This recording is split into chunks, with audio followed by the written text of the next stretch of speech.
Yes, good evening, ladies and gentlemen. Welcome back to the channel. Hope everybody is doing well. And Premier League football is as good as back. And man, there's a lot of quite a few good games, some meaty games going to be played this weekend. And Manchester United ourselves, maybe not the most meatiest game to watch compared to some others. That could be some entertaining watches, but a very difficult game with, I think it's fair to say, an uncertain period of time for both Everton but also Manchester United Football Club, because we were on the brink of having a 25% stake of the club being given over to Sir Jim Ratcliffe, which would invoke a new sporting structure and a new direction of the club's operations. Meanwhile, Everton, on the other hand, are having to deal with repercussions from the FA Premier League for financial breaches and having 10-point deductions. And now it's quite ironic because, let's be honest, as United fans, it always feels like the odds are constantly trying to be stacked against us, with managers getting sacked and then having new manager bounces against Man United. It only seems to ever happen to Manchester United. But now it's just like, if we can't sack a manager, let's deal another blow to a club that United are about to play just in time for that game and invoke a reason for our opponents to be fired up and be ready and be looking for a fight, a bit of a fight, a bit of a scrap. And it's probably going to go that way. There's probably going to be a bit of a scrap, whether it's a high quality, scrappy game, if it's going to be a blunderous howler of a watch where it's just ugly football, but you get a winner at the end of the day, or it's just quite get some good, some bad.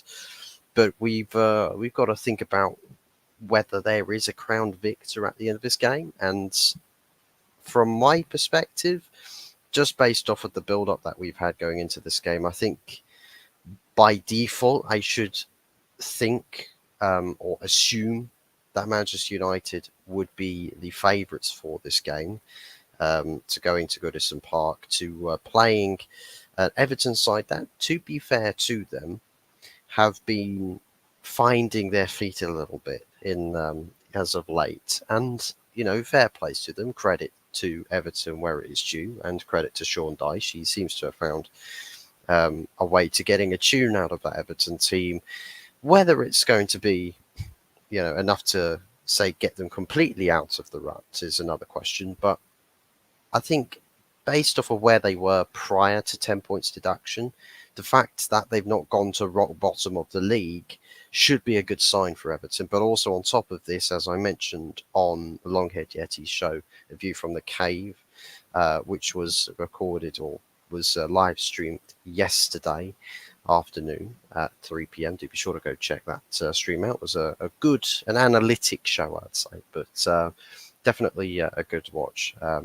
So do be sure to go check that out. But I stated that it shouldn't all be, as far as supporting your team or backing your team, it shouldn't all be quite doom and gloom for Everton. I think there's still light at the end of that tunnel. I think there's still a way out of this problem that you found yourselves in. Now, cool, you're going to miss 10 points on your points accumulation coming into the season. But one thing you can't afford to do for yourselves is to end up, beating yourselves up over it, right? And it's not the team's problem. It's not the fans' problems. It's the club and its ownership's problems. And look, Everton have not had great ownership at all, by any means. And we've seen it, right? A financial breach. And the Premier League has come out and said, oh, yeah, that's naughty of you. One charge equals 10 points deduction. Now everybody's just preying on the downfall of Manchester City and Chelsea and other likes of clubs like that. Which I'm not quite in that camp of praying for teams' downfalls as such, because I'm not really too fussed about it. Whatever happens with the financial breaches or whatever breaches have occurred with those clubs, if the established order finds out what it is they've broken, finds legitimate evidence, files it as a case, and then deals out punishment. Whatever they choose to do is whatever they choose to do. Now, as for where it stands with like the whole Premier League is corrupt stuff, like apparently that United fan groups have said, look, we support you, right? We've said to Everton fan groups that will join you in your protests against the Premier League. And I think there's a variable degree which I can sort of be on board with protesting against your Premier League, because let's be real, the Premier League is nothing like it used to be, and all the problems that are prevalent now are only seemingly growing, right? Problems we've got now seem to only be looking like they're going to get worse. So that's one side of the thought process behind me backing this sort of protest happening. But it's like your club's ownership has not been, they haven't served you very well.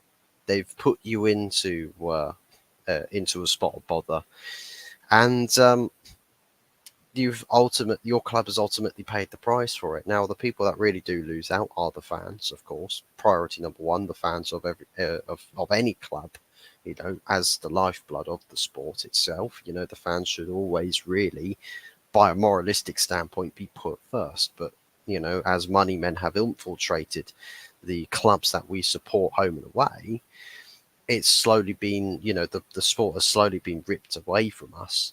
But now the whole like law, legislation, legalities, all of that stuff, now you're getting these money men that have got, their dealings, their business dealings have now encroached a lot of these rules, and now your clubs that you love and support are now being punished for it. And I think there's a lot of dirt that's now being, or dirty laundry, shall we say, that's being aired now. I think for the football world to see.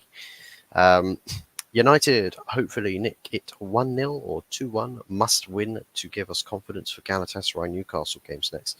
Not just those two games, Stephanie, but we've got a variably very tough fixture lists in the near future over the next month or two. Very, very difficult, and that I believe includes playing Chelsea at home, Anfield away, Bayern Munich at home, in and amongst those fixture lists. That's within like the next 8 games or something. So all of those ridiculously tough fixtures on top of those two. Yeah, we're in for potentially complete derailment of the season, and we've sort of been teetering on the rails, off the rails, on the rails again, and off the rails again, and on the rails, and then off the rails again. This, I think, is where the train just completely crashes and everybody dies, to be quite frankly honest. And I think it's about to get real long. It's about to get real long. I'm not looking forward to it. Not looking forward to it at all, which to me is why, get a win now, just so that we've got a bit of a positive to take away. For me personally, I want to believe that we should be able to go to Goodison Park and get a victory. But with all things considered, if there's anything to go by, if there's anything we've learned, is that if there's a reason for our oppositions to get fired up, they tend to go into these games fired up, and they do better. They do better than initially assumed by pretty much anybody. So yeah, it's gonna be one of those games where I think the fact that this has happened to Everton, I think it's just made our Sunday afternoon that much more difficult now. So not not an enjoyable prospect for Manchester United at the moment. Wolfgang Division, great to see you, man. I hope you're doing well. Hope all is good with you, and Long-haired Yeti as well. Big ups to you, man. Good to see you in the chat. Hope everything is all good. I can jump on if you want. You can do. If you fancy it, you're more than welcome to. Wolfgang as well. You can jump on as well if you would like to, if you've got the freedom to do so. Stephanie can jump on as well if she really wants to. Just everybody can come on. Just everybody can jump on this train. At least this train isn't going to crash, unlike Manchester United train. That one's just heading down, heading down for whatever hellish destination it is. But Rajat, good to see you, man. Hope you're doing well. Hope all's good with you. Insta Haram. I don't know why I typed Insta Haram there. Gonna share the link here to Yeti so he can. Can I jump on Hot Fuzz Chocolate? Mate, if I got you on Instagram, I'll drop you a link. But let me. Oh, I don't know why I just did that. There we go. So I'll dish that link out there. Fuzzy party time. Tell you what, can make it a bit of a party now. I mean, I probably want to celebrate now whilst I still can before the full-on depression hits in when we start losing week in, week out. And it's probably going to go that way. But yeah, Wolf, if you I'll just drop you the link anyways, just in case if you fancied it.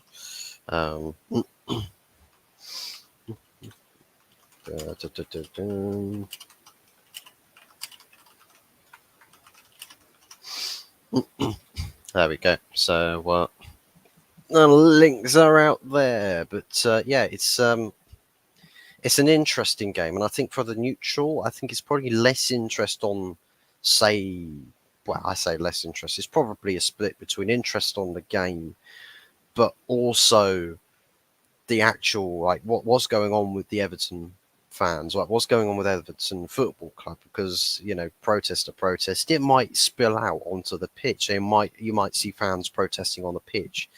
We don't know how far this is going to go, whether everything's going to be coordinated, whether everything's going to be calm, it's just going to be chilled, it's just a normal protest, everyone's going to stay in the stands and all of that good stuff, and everyone's going to be relaxed. Or is it going to go tits up and everything's going to be looking like how Dublin's looking at the moment? Because I hear that's kind of gone a little bit to shit over there at the moment, which I shan't discuss about because it's all political talk. It's political talk, and we know how people are, especially with YouTube. They don't like people talking about politics. So, doing all right, Fuzzy. Good to hear. How's the squad looking? The squad not doing too hot, man. The squad is not doing too hot. If you talk about this squad, like in this little tight knit community, we're fire, right? We're fire. We're chilling. We're cool. United squad probably not doing so hot. So yeah, basically we got Luke Shaw back, which is one good thing. I think Martinez has had his first fitness assessments done recently at Carrington, so I think he's on the final stretch of his rehabilitation before he begins getting back into training. So that's a positive. That's good news to see. I think Malacia also very close to returning to action. Pellistri, unfortunately, is out, which is a guy that I really wanted to see start more games for Manchester United. And unfortunately, we can't have that. We can't enjoy Pellistri time. Absolute tragedy. So we're stuck with Anthony, who I think he's got to start impressing. He's got to start impressing real soon. Otherwise, I think my patience for him is going to run out. My patience on trying to see if there is anything to come of the Anthony project. I think time will run out eventually. And, we're sort of getting onto last straw settings now. So, yeah, you got to start putting the finger out a bit now. Supposedly, Rasmus Højlund's got a bit of a knock at the moment, I think from international duty. I think international duty has screwed quite a lot of clubs, quite a few clubs. I hear that long-haired Yeti, your striker, Awoniyi, he's been injured with a groin injury and has had surgery. on international duty, and that's the thing is that there's a lot of these international tournaments that seemingly happen. Um, I think if you're going to do international breaks, introduce something that's like a rest period in between, like halfway through the season, like other leagues do. So it's like player fitness. You're not getting players that are just constantly playing loads and loads of football, and then you get the meaningless games in between, where it's like like not even pre-season friendlies, just international friendlies against like nomad countries, um, and stuff like that. Like I just hate the fact that England had to go play bloody was it Malta? We play Malta at home and then North Macedonia away, and it's just like two games there that do we really have to play those qualifications for international tournament? I'm like, how about this? How about you got a laddered international setting?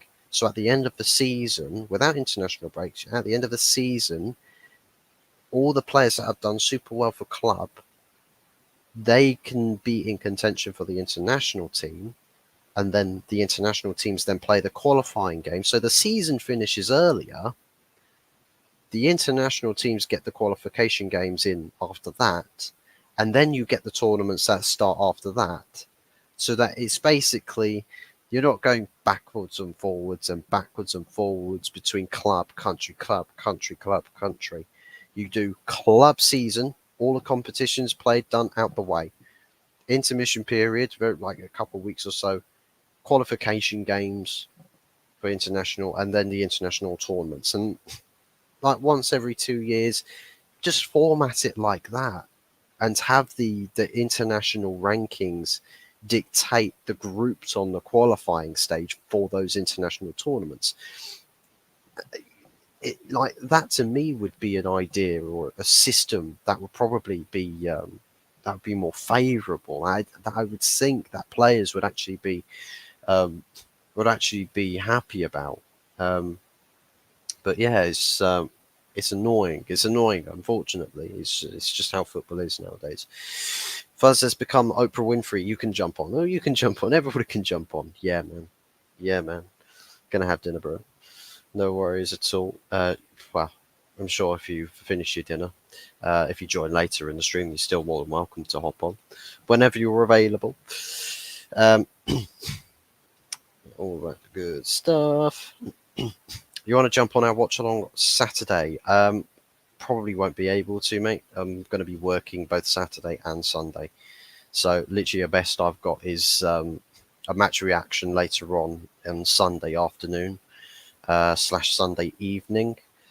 But unfortunately, with watch-alongs, probably maybe like the last kickoff for Saturday, I might be able to do. I might be able to do that the last Saturday kickoff, because I think that it ties into what times I've got available on the day. Smash the fuzzy likes up. Yes, yes. Carl Rossi, evening El Fuzzador. Good to see you, man. Hope you're doing well. Let's bring in this mad lad that is long-haired Yeti's game. Big ups to you, man. How we doing? How we Big doing? up, matey. I'm all good, mate. I'm a bit annoyed at the Awonyi situation. International break and gets injured, and he's going to be out like for 3 or 4 months apparently. Yeah, So man. It's like quite we annoyed. had this conversation yesterday about Awonyi and his Mm, impact, his probable impact that could be against what game was it? Yeah, what team was it we were facing again? It's at home. I think it was at home. Um, Brighton. Brighton. Yeah, Brighton at home. So yeah, it's like key player. And then you get these nothing international games that don't really mean anything. I know that there's these sort of half competitions that don't really get anybody anywhere, even these countries that partake in these competitions in the international breaks. And it's just like, well, what do these countries win at the end of it all? They Exactly. win like those like little certificate things that you used to get in primary school. Get those, you get that, and you just pin it up on the clubs or on the international teams, the training facilities. You get a little fridge in there, you just pin it up on there, a little certificate. Well done, you won a little competition. And Yeah. one of them little family photos posted up underneath it as well. But yeah, man.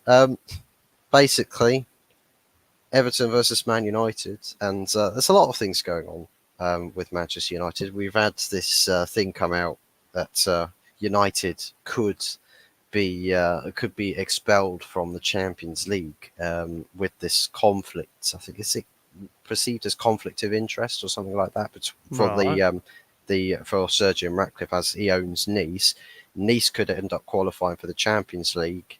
But if Man United also qualify for the same competition, because of the direct involvement that Sir Jim Ratcliffe has in Nice, he'd also have a hand in the actual running and operation of Manchester United. And this thing that the UEFA have got, they've flagged it and they've said, well, actually, only one of those clubs, unless there's a way that you can find to get around it, which apparently, according to one report, there is.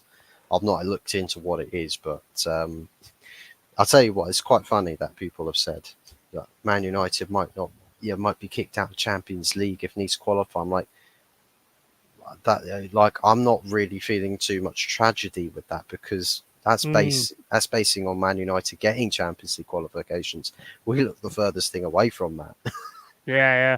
True. So True. so we probably to be honest, we probably will be we probably will be fine, to be honest. And maybe there is a course of action that these guys at Ineos have got in place, that there is like an intermediary or someone that can take over the operations of Nice Football Club, where Surgeon then just focuses or prioritises on Yeah. Manchester United and sort of gets rid of this uh, perceptive conflict of interest. Um, and ultimately, we all get to sing "Kumbaya" at the end of the day. But for me, Kumbaya. but yeah, pretty much. But for me, focusing on this weekend, it's like Premier League football is back, and a part of me is just like, yay, club football's back, no more meaningless international Mm. friendlies. Then it's like Definitely. the other side of my mind switches on. It's like, but you're a Man United fan, and things aren't looking too hot for you. And this Everton news with the 10 points deduction and this plan, say, protesting from the Everton fan groups where they've like printed out like tens of thousands of these Premier League corruption leaflets to stick on all of the seats. And apparently the United fan groups have said, well, we'll support you as well with that. So maybe we'll have these same leaflets printed out in the away end, so that we've all got, it's just one big um, church choir singing the disgraces of the Premier League. And I mean, what would you make on that with the fans, say, from United and Everton uniting to chanting or protesting against the Premier League for the supposed corruption that they're labelling the Premier League for. Well, first thing I would say is I find it quite funny how the most corrupt corporation on the planet is actually doing clubs for corruption. I mean, it just they don't make any sense to me. But I don't think, unfortunately, I don't think you're going to get that togetherness on at the weekend. I think Mm, Everton's going to feel like the team that's been hunted, and mm, they're going to play accordingly. And it's unfortunate for you guys that you get them straight away because, and at Goodison as well. So it's going to be an can't be Man. absolute cauldron in there, man. It's Why going to can't be it an be absolute Manchester cauldron. City? Why I can't it be mean, all Manchester they City have to then? do, all they have to do, basically. I mean, Sean Dyche's team talk's already done, isn't it? Really, go Mm, out there and prove people wrong and all that kind of stuff, and they're going to be mega on it on in your game. mm, And I don't see that with United because you never know how United's going to perform or are they going to turn up or anything like that. And I think Everton's just going to be a different monster on Saturday. I really do. Big up to everyone in the chat, by the way. And, it's one of them, really. I think they're really going to be up for it. And I don't see a United that's ever really up for it at the moment. I think it could be a long day for you guys, to be honest.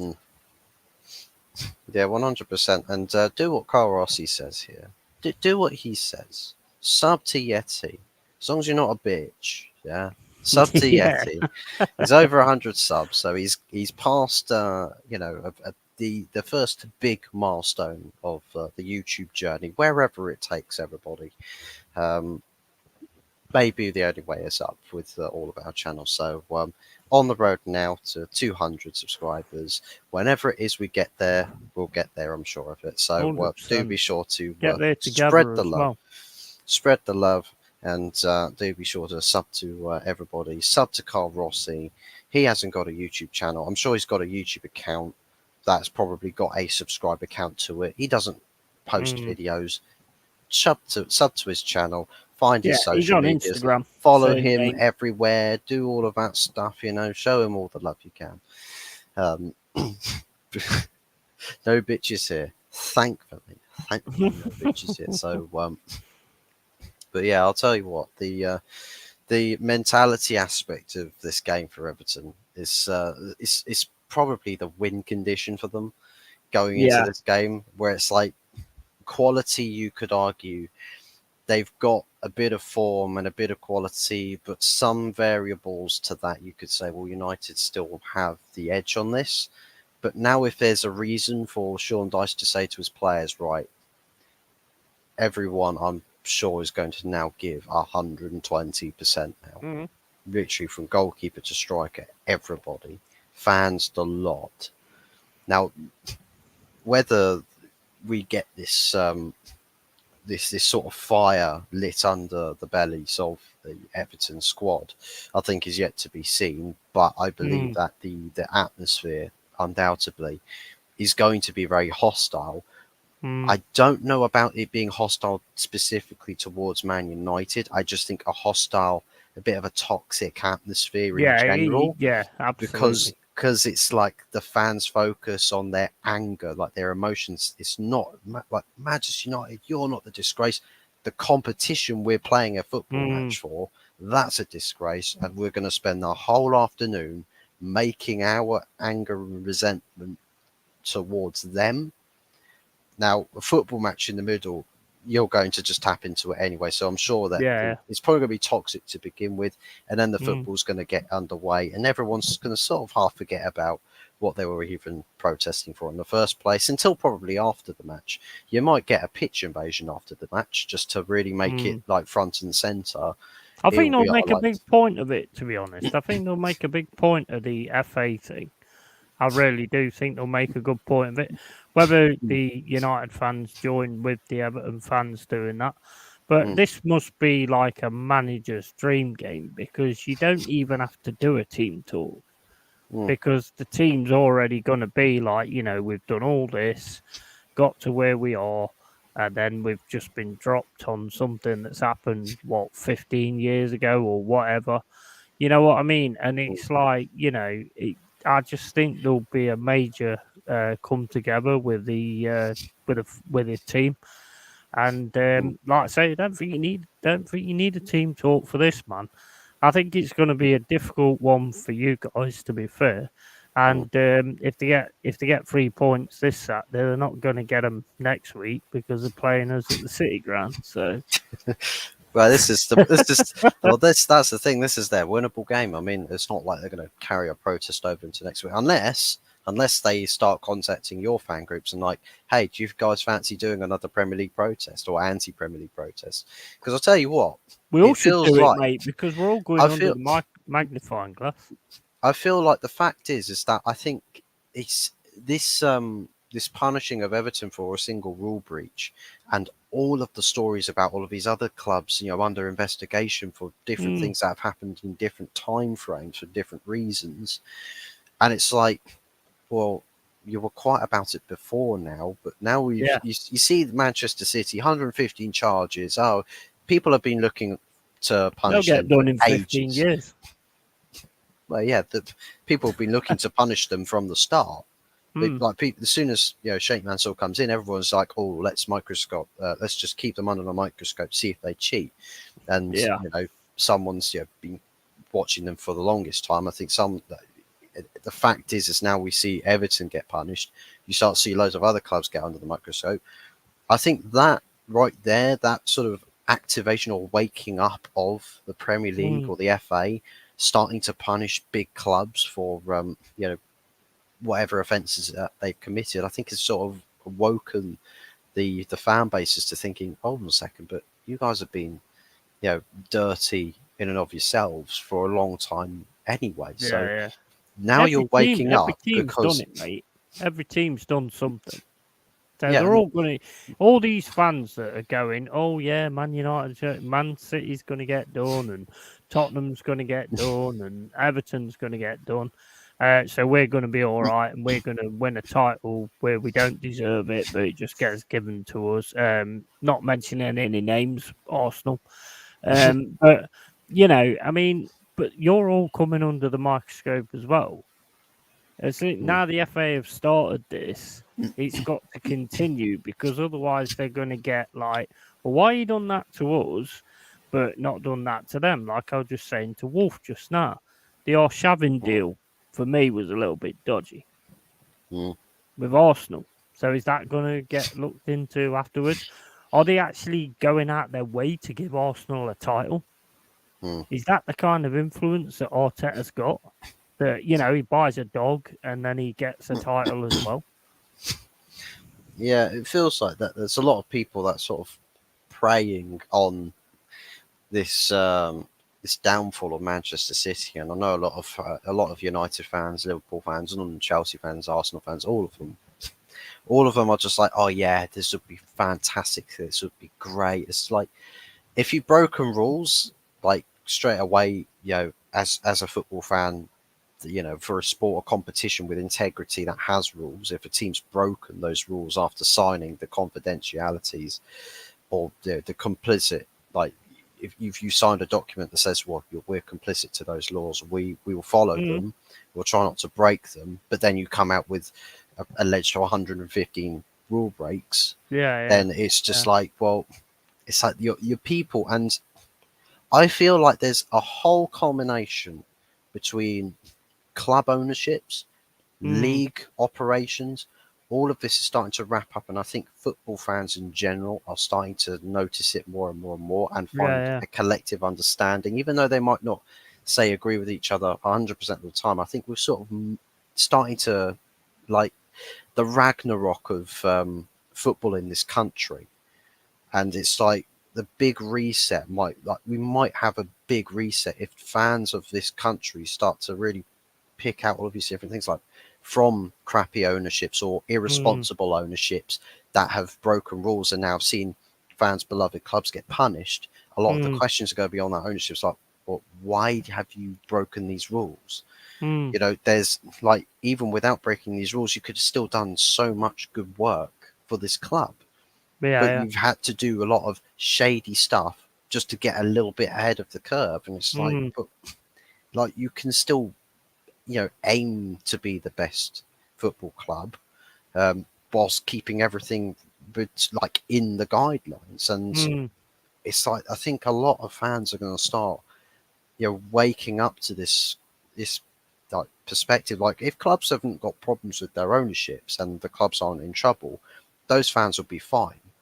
But there's going to be so much noise around this. I can't help but feel like we are heading towards just a big reset of football in this country, where fans just they just start rioting, mm, protesting week in, mm. week out, everywhere, to Yeah, yeah. say, well, the Premier League, you have been disgraceful, pathetic. Mm, Your operations have been completely just stupid. You overplayed players and all that stuff. Like injuries are occurring. Like look at how many injuries have occurred, or major multi-month mm, injuries have occurred for all clubs. All clubs have experienced it with their players. and it's like you're playing more and more and more games every single year for the sake of making a buck. The Mm. football fans, we're just sick of being wronged by these people, like the television companies overcharging us for less games. It feels like your Skies and your now TNT Sports and stuff like that. You've got like the VAR stuff, and fans feeling wronged by that. It's like, well, okay, so now we go off to PGMOL as well. Mm. They're under the same umbrella as Premier League, and then we've got the ownerships, like Yeah. Stan Kroenke's, like the Glazers, like FSG, like ENIC, like whoever else. The people are monopolising a football league and taking it away from the fans. But that's the thing, is it feels like football has been just constantly being snatched away from the fans, and now we're seeing us fans paying the price for them Mm. taking football away from us, or taking the legitimacy of our football clubs and our sport away from us, and are now having to say, oh no, I've been irresponsible with owning a club that you love and support. Well, I'm going to still make off with all the dough. Your club's probably going to be so tied up in law and litigation and all of that crap, so that your club probably has to shut its doors in the near future. But I get to stay rich, even richer than from when I took over the club. But you fans can go and continue being depressed because your club is so far in the gutter now. Mm. It's like that. That's the thing. And I think if you see that happening, where billionaires are taking over clubs and institutions, and they're What bleeding you it asked dry, for, gutting it, what all teams ask for, what and all teams fans ask for. They asked for, they wanted billionaires and all that kind of stuff. And the thing is, what comes with billionaires is turning your club into a brand instead of a club, and it eventually puts the fans at second place. And I think one of the main things that fans are going to be pissed about, I mean, when we're going to get to the point to investigating Sky and investigating those kind of people, because you're not telling me they're not doing something mm, dodgy. I mean, if mm, you're doing something dodgy, you're doing something dodgy. But I think the thing that fans are going to be most pissed about is the fact that these things happened 15 years ago, and these things happened years and years ago. I mean, why are they not like looked into at that point? Why all of a sudden now? mm. You know? I think it's probably an essence of social media becoming such a forefront, and I guess the way in which people or society's gone as well. That a lot of people have, I guess, it's the tolerance for the minor inconveniences has become such a big question mark now, where it's like you have you have this case where it's like, yeah, like 10, 20 years ago you could make some comment. I mean, let's use an example.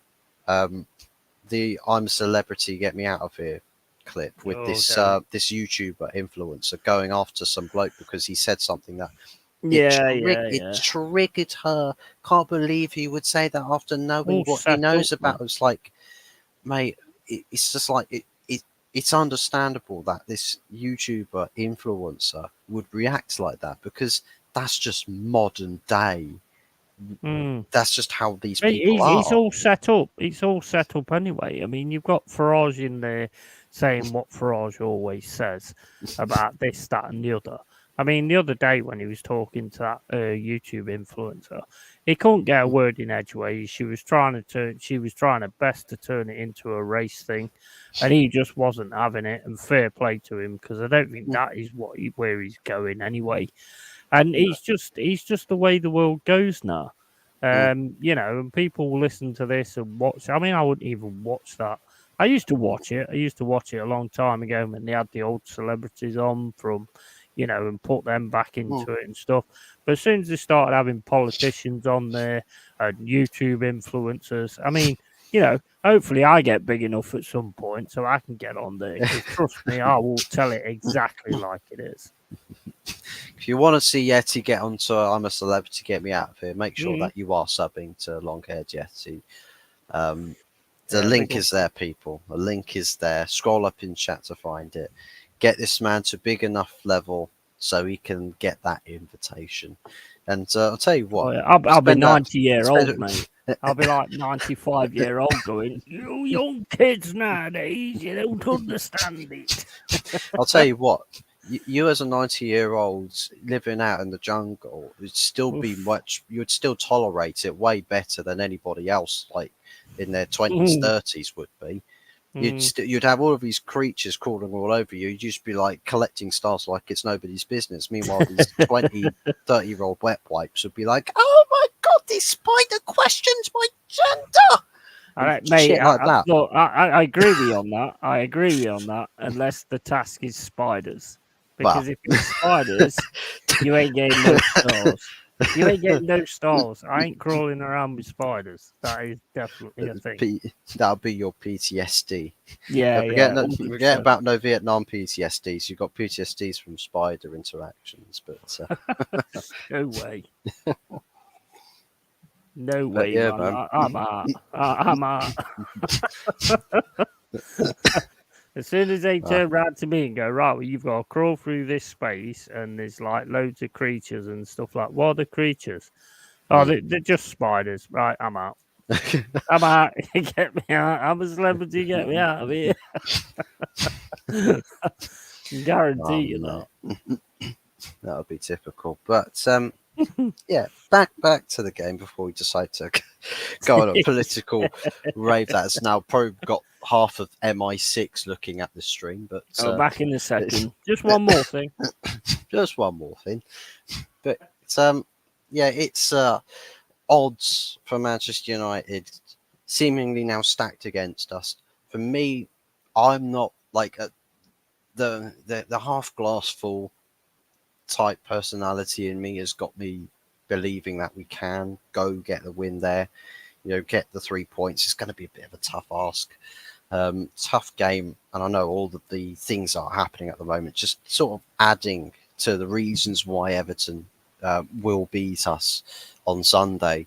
And I think it's going to be like that. I've seen another United fan making the predictions for all of the results from Galatasaray all the way up to I think it was something like Aston Villa at home, um, which is I think about the next eight or so games, and he literally had us only beating Bournemouth, and that's it.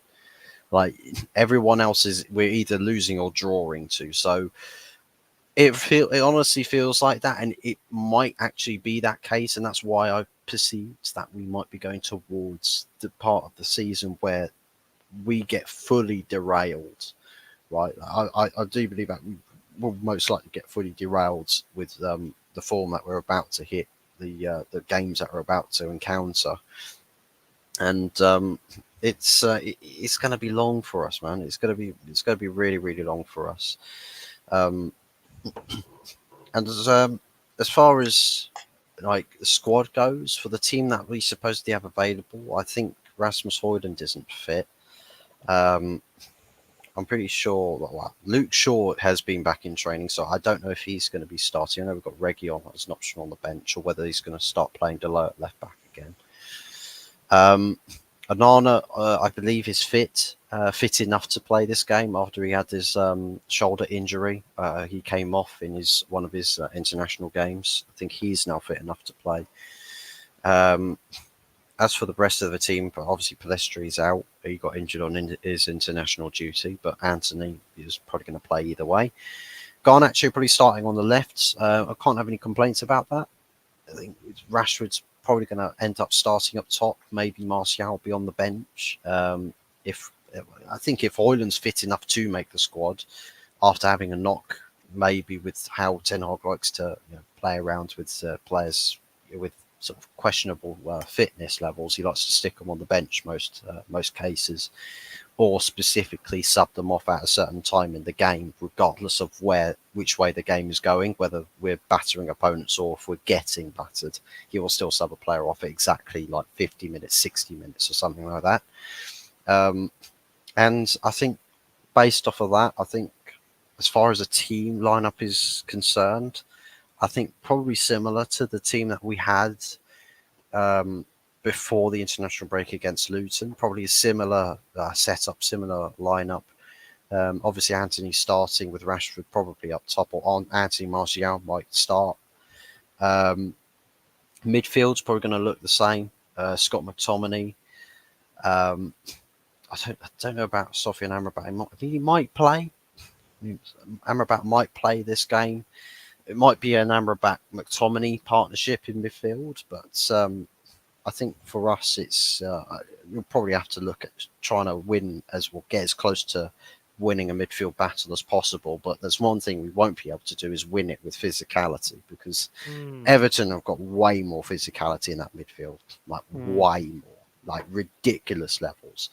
Um, I think it's Anana, their midfielder, like 6'3" or 6'4" or something. An Yeah. absolute powerhouse in midfield. They've got Idrissa Gana Gueye. He's a good midfielder. I think he's plays more defensive side of their team. Trying to remember who else it is that they've got in that midfield. I'm thinking Tom Davis, but he's not the guy that usually starts. Um, Gay's more attacking, to be honest, but Anana is. I think the thing is what you've got to worry about in that game, to be honest. Like I said on Jess channel, like yesterday, mm, is set pieces, because mm, Tarkovsky is an absolute monster, and he's violent, he's aggressive, and he'll make sure he gets there.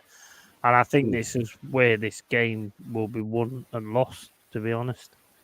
yeah, yeah, definitely. And Decore, that's it. Decore, Yeah. that's who I Oh was yeah, thinking of. Decory as well. Amadou Onana, Idrissa Gueye, and um, Abdullah, I can't remember, Abdullah, Decore. I mean, they've got on. That's a good balance to midfield. So I mean, as far as the battle for midfield goes, I think that's probably going to go the way of Everton in all things considered, and I think that's going to provide all sorts of problems, given that if they've got Dominic Calvert-Lewin available, or Beto, or Danjuma. Um, so if they again in their attacking lineups, they've got options to play around with between the players that they'll start with, and also then the players um, that they will go and sub on inevitably in this game. Got some a bit of pace in their wingers, a bit of technicality in there as well, a little bit of skill. Um, I but think you're going to get slapped up, mate. To be honest, I mean, it's possible. It genuinely is because I think possible. they'll want it more than you do. Because at the end of the day, I mean, their situation is different to what they're going to be playing to the fans. They're going to actually. Mm, You got Sean Dyche. You can't ask for anybody else better in the trenches. He's been all mm, in this kind of situation before. mm, And I just think they're going to want it more than you do. And I think this could be a real sort of like nasty defeat for mm, United, to be honest. mm. Well, I'll probably cover the let's say a score prediction, if you will. But I'll if you can, what would you say your say what sort of a team or lineup would you, if you were say a United manager, who would you send out there to combat against this Everton team? Because we know that with Ten Hag, he likes to play around with things a bit. A few head scratchers with players to who starts in what position. I see other people predicted that our midfield should look like Scott McTominay in the six, with Mason Mount and Bruno Fernandes in the team. And I'm thinking, but you're trying to think about being more attacking. I'm thinking about being Mm, more defensive. So I would go with a McTominay, Sofian and Amrabat, because yeah, yeah, you need yeah. as much coverage to not allowing space to operate for the likes of Calvert Lewin behind and places like that. But Mm, also, if you've got Decore, who goes forward quite a lot and sometimes does go to play off or feed off of the striker, like Calvert Lewin, that if you've got players in there to cut out those passing lanes, obviously, as far as physicality is concerned, it's going to be tough to ask our players to do that. It's going to have to be more of the cutting or closing of space limit the options or the routes of attack that Everton have. And from your perspective, what team would you say or lineup would you say would probably be the most ideal um, going into this sort of game? Well, to be honest, I mean, you've got to have the kind of midfield that can kind of bite and kind of really get about that to their midfield. But is definitely one that I would have there. Amrabat, you ain't got Casemiro now, have you? Still injured. Yeah, still injured. Um, it's a difficult one because I mean you can't have Mance not going to be the right kind of guy. The trouble is with you guys at the minute, you just haven't got those players that could actually take this on. I mean, me personally, like Kenny said yesterday, I'd completely fill out the midfield as much as you can to try and fucking counteract what they've got. But it ain't going to be easy. Hmm. It's not going to be easy in a long shot.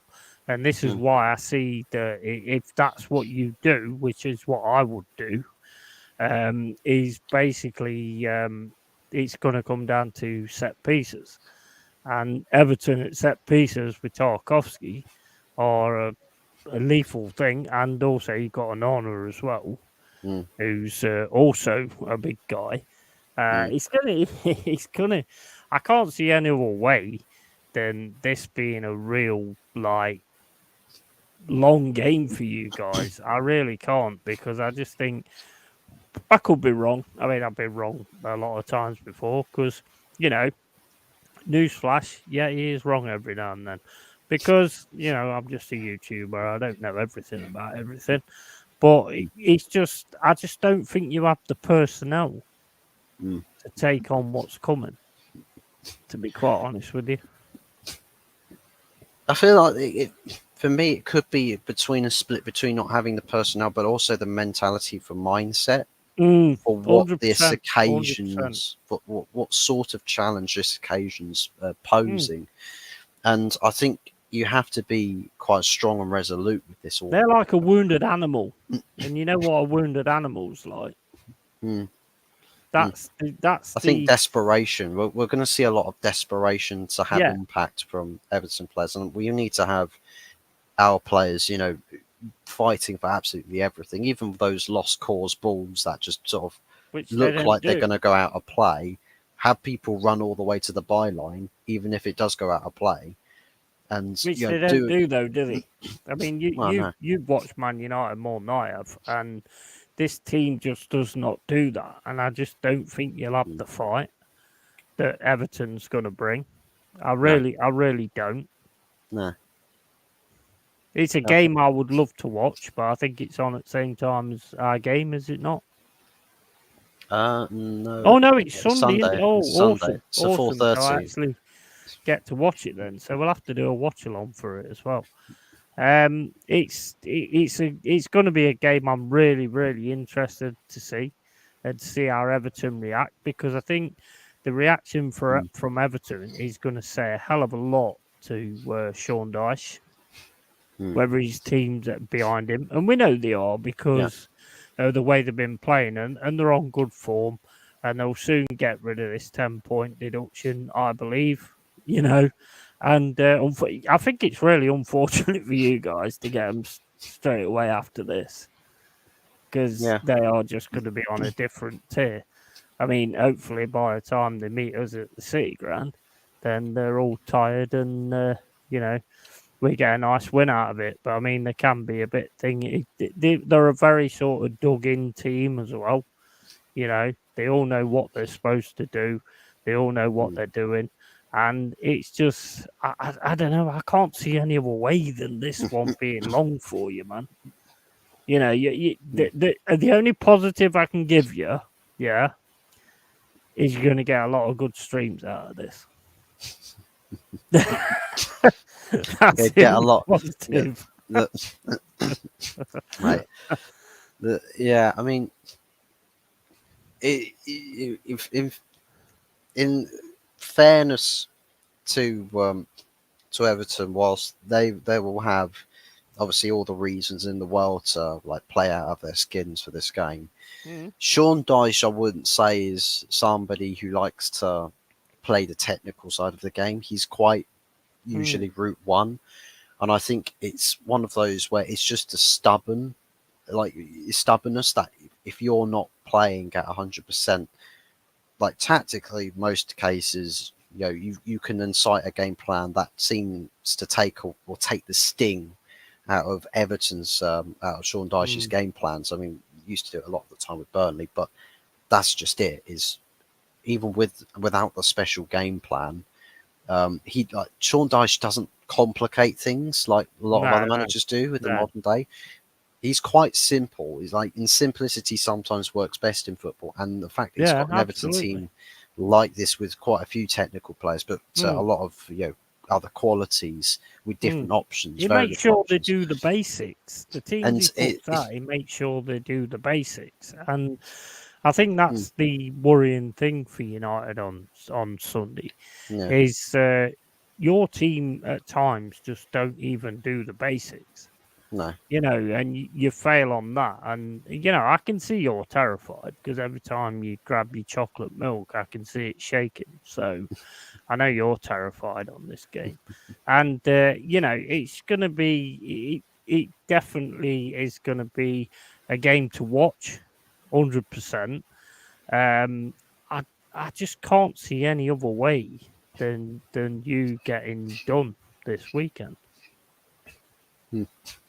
Well, on that note, score predictions.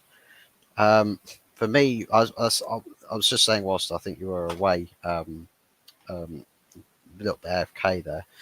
The This bloke that I'd seen who's doing predictions for results for Manchester United, like the next 8 games or so, where he started from Galatasaray and worked his way down.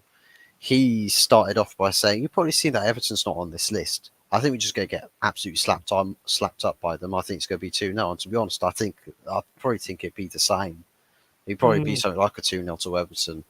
Um, and that's judging that it's not just complete capitulation from United. Because mm, if it be that, then we're looking at the same sort of result that we got under Ole Gunnar Solskjaer, where we got mm, battered 4-0 by Everton at Goodison Park. I think it was 4-0 or 4-1. It was one of those two. mm, But it looks like it is sort of going to go that way. And a part of me takes this like whole situation with Everton out of the equation here. And I think that's just what Sean Dyche is looking to do or what he's targeting, coming from a long distance away. Or he's had the whole international break essentially working with most of that team. And that's the thing. A lot of the Everton team have spent the international break training for this game because a lot of those players, um, for the most part, aren't on international duty because they're not picked for their international teams. So, yeah, they've got the preparation coming into this game. I'm sure they have the game plans all laid out. And the thing is that the bloke that predicted the 2-0 to Everton, he only saw us winning Bournemouth. mm. That's it. Everybody else, we're apparently drawing 2 games. Yeah. Um, I can't remember what game. I think it was Aston Villa he saw us getting a draw against. I think it was somebody else as well, but everybody else we're losing to. And I think the Liverpool away game because that's coming up very soon as well. We've got Newcastle away, Chelsea at home, Bayern at home, and Liverpool away Oh, dear. within the next 8 fixtures. Aston Villa at home as well. Like there's a lot of teams there, and he didn't even talk about what the Liverpool score was going to be. He Mm, said that it's just going to be more disappointment to the same extent we saw last season, and whether that means he's just going to predict a cricket score again. And to be honest with you, if things aren't looking good at that point, why should we not predict a cricket score? What reason would we have to not say that this Liverpool team that have had a midfield overhaul mm, that don't play fantastically or haven't played fantastically this season. They've had some good results, don't get me wrong. They've scored plenty of goals. Their attacking the front three seems to be doing quite well, maybe barring Darwin Nunez, but even then, that can be compensated for. For me, even with that Liverpool team would probably play in first gear and still just kick us off the park within 30 minutes. Mm. Like it feels like that. And so I think it was Manchester City when we lost 3-0 there. And it's like, if everybody had just taken their chances, that would have been another 6, 7, 8-0 game. Mm. And that was a Manchester City that weren't playing scintillating stuff either. Mm. And it's like, well, there you go. It's summed up. And I think that's the problem that we've got is any half decent team. I mean, we're not winning. We're not winning Galatasaray away. I mean, we go from a Mm. cauldron that is Goodison Park after a 10-point deduction, and then you go straight to a war zone. It's Yeah. essentially Yeah. a war zone in Galatasaray. Yeah. Um, and Turkish fans, they make every atmosphere hostile for anybody that comes to play their Mm. grounds. Fair Mm. plays to them. And it's just like the question really sort of becomes: does Ten Hag survive this run of fixtures that is coming in? Because I Mm. look at those fixtures and I'm thinking, but we sort of get a bit hit and miss with our games, and we've been fortunate to have maybe a big game, but then there's a couple of smaller games in between where we Mm. win by a 1-goal margin, and it's like it's close, it's very, they made it tougher, they made it harder than it needed to be, and now we've got that many more games that are much more to the tougher end of the spectrum now. We're like, we could be in absolute disastrous settings by the end of this run. By the time we get into February, we could be so far out of sight that top half of the table finishing at the end Mm. of the season might be um, beyond comprehension. Like we might seriously be bottom half of the table with a goal difference that's among the relegation candidates, and that's tough to do with Burnley, Luton, and Sheffield United being down there. Like like that's what's crazy to me. I think if I'm not mistaken, Everton have got a better goal difference than us. I'm pretty sure they have, not by much, but better nonetheless. I'm just going to double check real quick. The thing is, Everton are on form at the minute. I They mean, do. they are, Well, same and goal that's difference. the worst part about it. Yeah, well, we're both sat on -3 goal difference. God only knows how we've managed to still make it into sixth place with that. I think it's just the points accumulation where we have had them. Lucky Man United. I mean, West Ham, or the next nearest or worst, goal difference between us and the next club further down. I mean, Wolves are -4 goal difference. They're down in 12th. West Ham have Mm. got a -1, but they're in ninth. And it's Mm. like that, based off of that, I mean, scoring 13 goals. Like Crystal Palace well, Wolves have scored more than us. Brentford have scored more than us. That's without Ivan Toney. Um, Chelsea, West Ham, um, obviously Brighton. Well, everybody in the top 10 has scored way more goals than us. And we're talking Mm. near 10 goals more in the league alone after 12 games. That's unbelievable. Mm. That is unbelievable. Everton have scored more. Sheffield United have scored 3 less than us. Luton have scored 3 less than us. Bournemouth have scored 2 less than us. Fulham have scored 3 less than us. You've scored 1 more than us. Mm.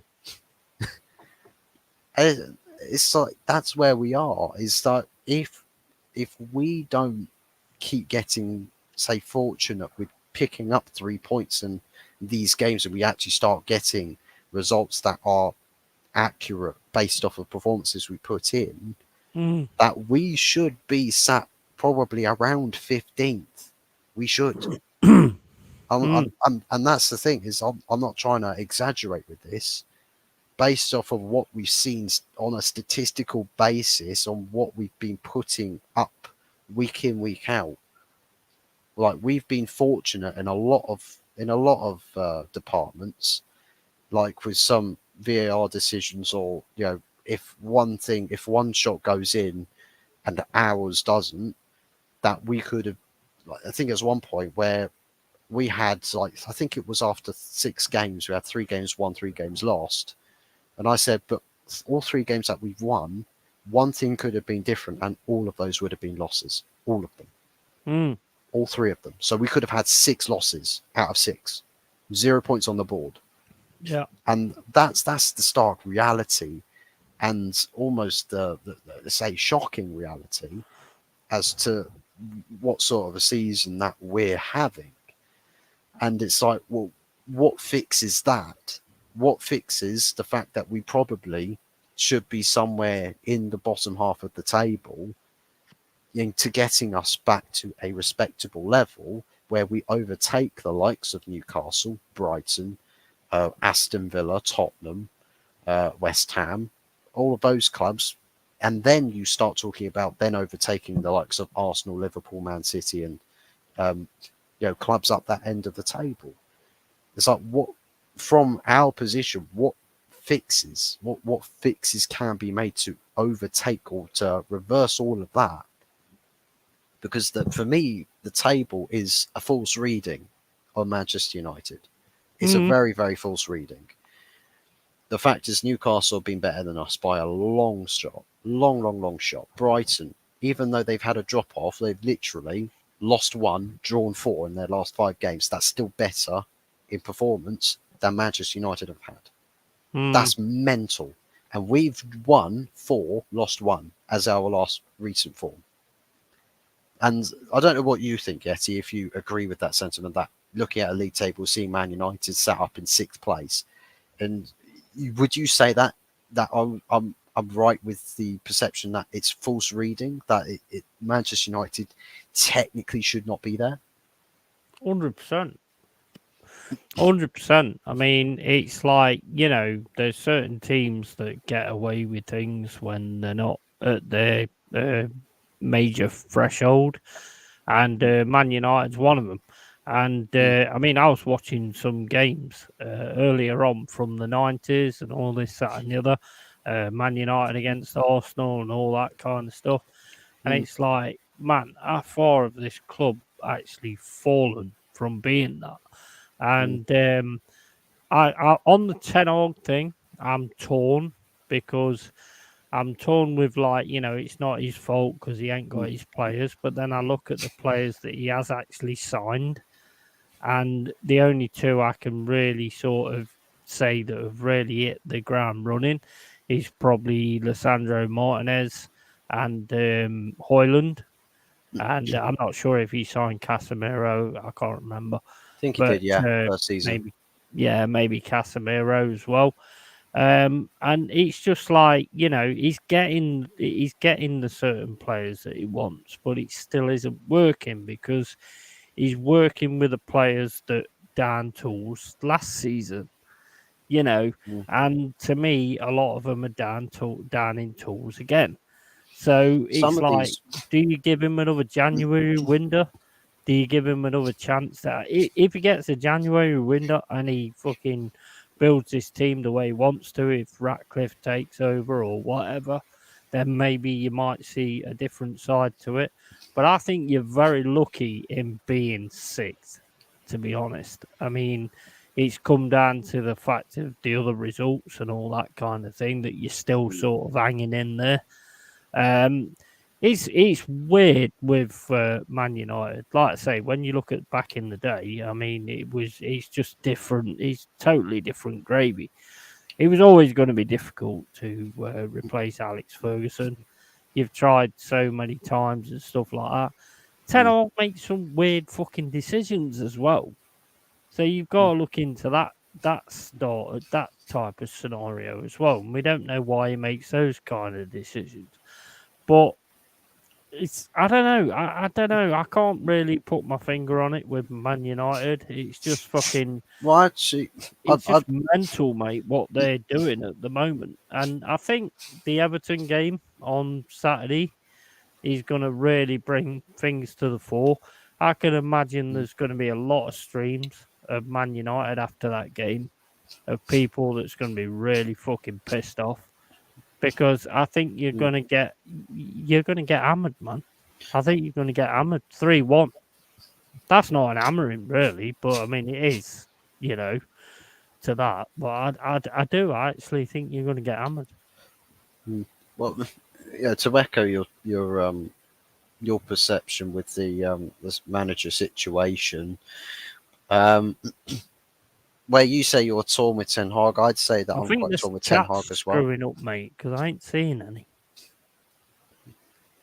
Oh well, I think YouTube chat is acting up. If you see this, like and subscribe to Big up, Yeti. Carl, man. I mean, I see a lot of. I think the chat. Yeah, I mean, uh, yeah, I mean, there is one or two chats that have come up on my StreamYard that aren't in the that aren't in my YouTube playback, because I got my YouTube playback Well, on my Wolf second said monitor. something earlier, and you put it up on the screen, but I never saw it in the chat. Yeah, it was that one.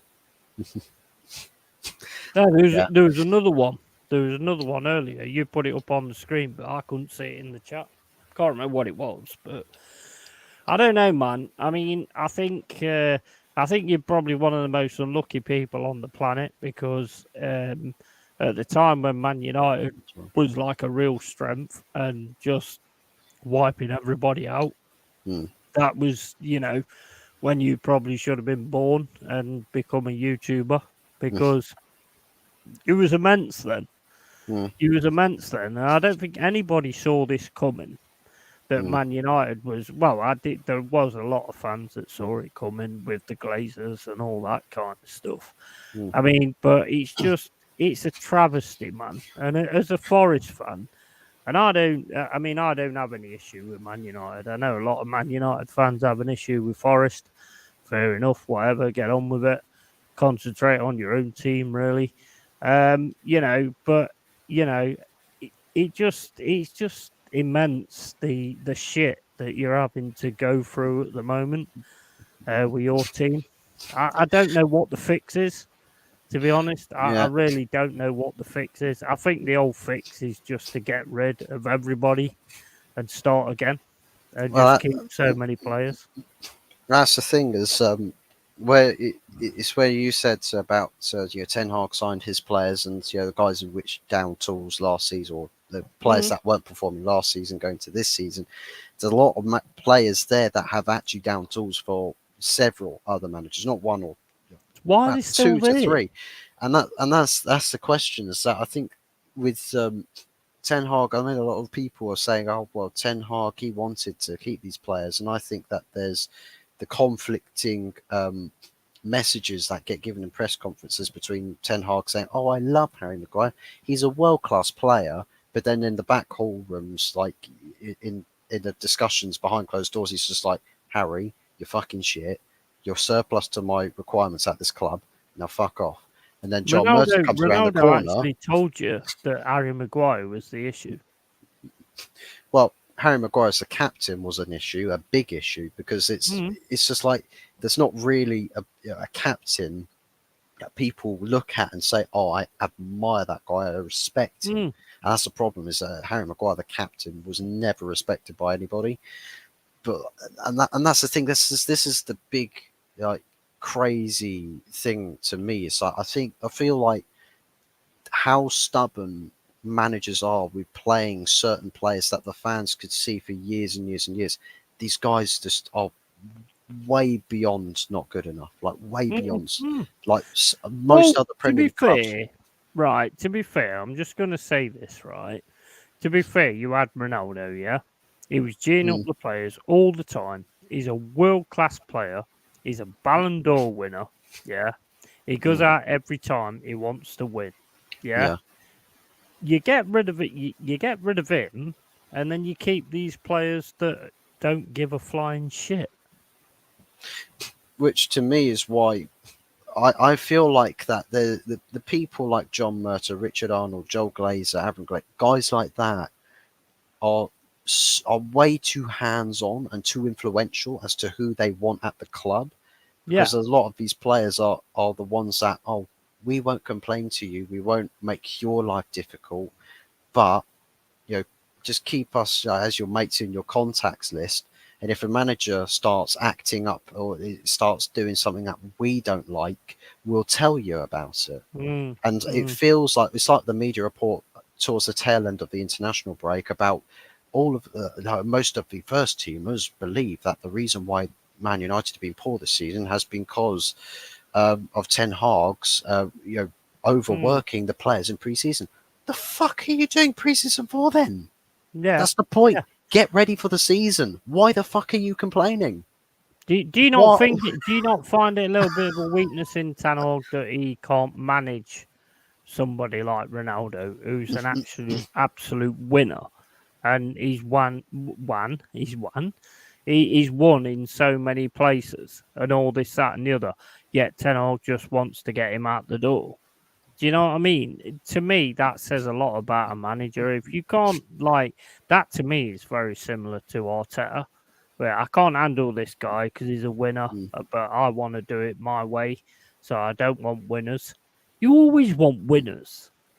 You want players who win because if players who win will go out on the pitch and give everything towards trying to win. I think with the Ronaldo situation, it was like I think there's probably a split in people perceiving that it was Ten Hag's fault that Ronaldo left, and I know Ronaldo probably didn't fully rate Ten Hag because Ten Hag's come from a club where you develop players rather than Mm, take winners and win. Maybe if it was Mourinho, that Ronaldo would never have even thought about doing an interview just to get himself sacked from the club. mm. And I think it was one of those things that at any club, if your player like Ronaldo goes out and does an interview and speaks out the way he does, I I think think that by was set up by standards, the club, it, mate. it, To be honest. I that, think that that was set up by the club to give them a excuse to get rid of him, and to actually have the fans behind the fact of getting rid of him, because all your fans love Ronaldo. When he came back, everybody was in fucking. Everyone was loving every minute of it. So the only mm, way to do that is to actually go. You know what? Go on there, do an interview, and that gives us a reason to get rid of you. I mean, that's just my mind. That's just the way I think. But the mm, fact of the matter is, the only winner in that team was Ronaldo. The only one that's ever won anything was Ronaldo. So it's like, I don't. I mean, you keep the Rashfords and all this, that, and the other. Rashford is a flash in the pan. He really is. He's oh, good at some I'll give points. you, He's not good at others. I'll give you two players that you can say are winners still. Casemiro and Varane, who are two players that are currently linked to exits. Casemiro and Varane, Mm, mm. and like those two are winners. They're the ones that like care the most about Yeah, yeah, yeah, delivering on a football yeah. pitch. I don't And know. if To be honest, mate, I don't know what's going off at your club, but the fact of the matter is, I'm not a United fan, so anybody that has an issue with what I say, oh, you don't know what you're talking about. No, I don't really, because I'm not a United fan. I'm on a United channel, and that's why I'm saying what I'm asked to say.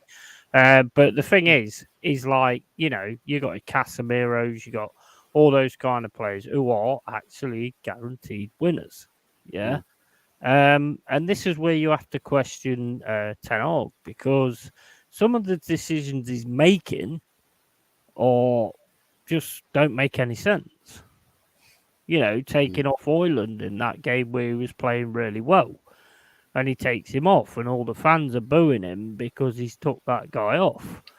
And it's mm, like, well, I mean, if he's got injury issues and all that lot, then fair enough. But you never get to hear about any of that.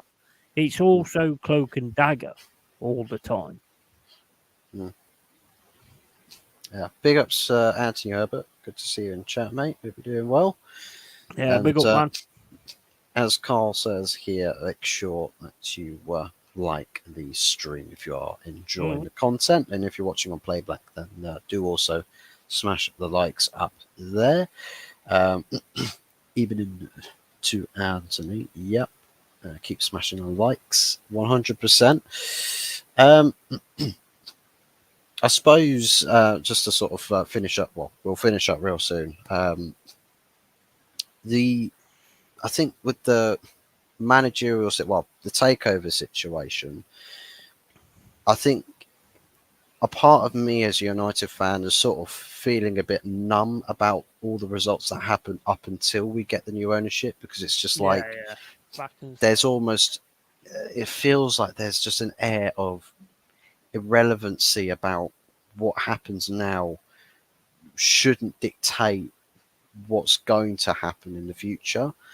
And the thing that I'm hoping for is that when you've got a board that, thinks about, having the elite mindset on how you conduct your sporting business, like commercial stuff, you leave that to people in the back rooms, right?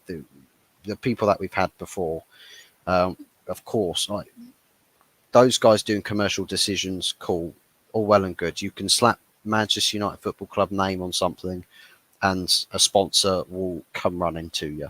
The problem is I think the jury, like the secret's out now, right? The cat's out the bag. Everybody knows Manchester United is not an asset that's performing on the pitch.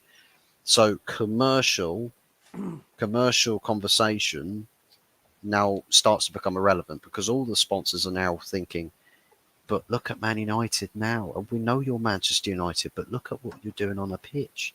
It's not good.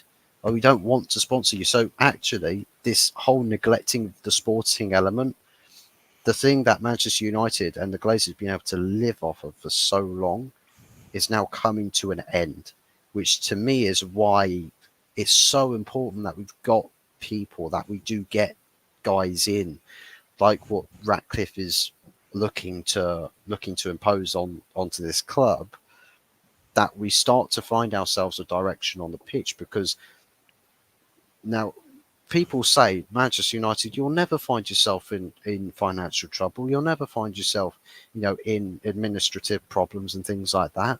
Like you're way too big for that. And it's like, but that's the thing. The bigger you are, the harder it is you fall. You just need all of the ingredients for absolute disaster to all come hand in hand. And that's the thing. We're going that direction. And that's why I think people who say that it's a little bit silly that you think Manchester United is going to shut its doors, or it's risk of it shutting its doors Mm, in future.